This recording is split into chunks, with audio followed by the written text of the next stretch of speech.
നമ്മൾ സാമാന്യമായി ഇന്നത്തെ കാലഘട്ടത്തിലെ നമ്മുടെ യുക്തി അനുസരിച്ച് നമ്മൾ നോക്കിയാൽ മകരസംക്രമ സമയത്ത് ശബരിമല സന്നിധാനത്ത് ദീപാരാധനയ്ക്ക് ശേഷം നട തുറക്കുമ്പോൾ പൊന്നമ്പലമേട്ടിൽ മകരദീപം തെളിഞ്ഞ് കാണുന്നു എന്നുള്ളതാണ്. അപ്പോൾ നമ്മൾ ഇന്നത്തെ ഒരു യുക്തി വെച്ച് നോക്കിയാൽ അതൊരു അത്ഭുത പ്രതിഭാസമാണ് എന്ന് വിശ്വസിക്കാൻ നമുക്ക് സാധിക്കില്ല. മാത്രമല്ല, ഇനി അതൊരു അത്ഭുത പ്രതിഭാസമാണ് എന്ന് നമ്മൾ ചിന്തിച്ചാൽ തന്നെ ആധുനികമായ നിരവധിയായ സങ്കേതങ്ങൾ ഉപയോഗിച്ചുകൊണ്ട് ഇന്ന് അതിൻ്റെ പിന്നിലെ രഹസ്യം കണ്ടെത്തുക എന്ന് പറയുന്നത് വളരെ എളുപ്പവുമാണ്.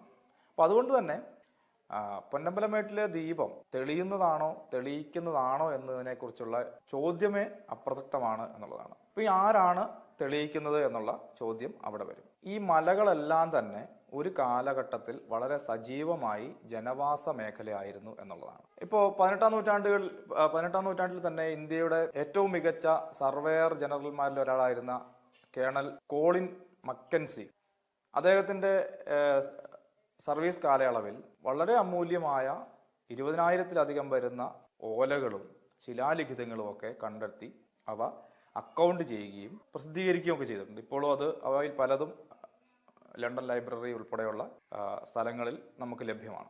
അപ്പോൾ ഇതിൽ വളരെ പ്രധാനപ്പെട്ട ചില രേഖകൾ ശബരിമലയുമായി ബന്ധപ്പെട്ട് 11ാമത്തെ വോളിയത്തിൽ ശബരിമല ഉൾപ്പെടെയുള്ള മലകളിൽ അധിവസിക്കുന്ന, മലകളിൽ ഭരണം നടത്തുന്ന രാജാക്കന്മാരെ കുറിച്ച് പറയുന്നുണ്ട്. വളരെ വിലയേറിയ ഒരു രേഖയാണിത്. എന്നാൽ ഇത് കാര്യമായി ചർച്ച ചെയ്യപ്പെടുകയോ പഠനങ്ങൾക്ക് വിധേയമാകുകയോ ചെയ്തിട്ടില്ല. ഇതിൽ കരിമല, നീലിമല, ഉറുമ്പിക്കരമല തുടങ്ങിയ മലകളെ കുറിച്ചൊക്കെ വളരെ വ്യക്തമായിട്ട് പറയുന്നുണ്ട്. ഇഞ്ചിപ്പാറ മല കൃത്യമായിട്ട് പറയുന്നുണ്ട്. ഇവിടെയെല്ലാം ഭരണം നടത്തുന്ന മലയറിയ രാജാക്കന്മാരെ കുറിച്ചും ഈ രേഖയിൽ വളരെ കൃത്യമായിട്ട് പറയുന്നുണ്ട്. ഈ കാലഘട്ടത്തിലെല്ലാം തന്നെ ഈ മലകളിൽ അധിവസിക്കുന്ന ജനവിഭാഗം മലയറിയ സമുദായത്തിൽപ്പെട്ട ആളുകളാണെന്നുള്ളത്. സ്വാഭാവികമായും ഈ മേഖലയിലെ ആരാധനാലയവുമായി ബന്ധപ്പെട്ട് അല്ലെങ്കിൽ ആരാധനാ കേന്ദ്രങ്ങളുമായി ബന്ധപ്പെട്ട അധികാരങ്ങളും അവകാശങ്ങളും കൈയാളിയിരിക്കുന്നതും അവരായിരിക്കും എന്നുള്ള കാര്യത്തിൽ സംശയമില്ല. ഇപ്പൊ പൊന്നമ്പലമേട്ടിലും അത് തന്നെയാണ് ഉള്ളത്. അവിടെ ഗോത്രവിഭാഗമായ മലയറിയ സമുദായത്തിൽപ്പെട്ട ആളുകൾ ആ കാലഘട്ടത്തിൽ താമസിക്കുന്നുണ്ട്. ഒരുപക്ഷെ അതിനു മുമ്പും താമസിക്കുന്നുണ്ട്. ശബരിമല ക്ഷേത്രത്തെ നമ്മൾ എടുത്തു നോക്കുകയാണെങ്കിൽ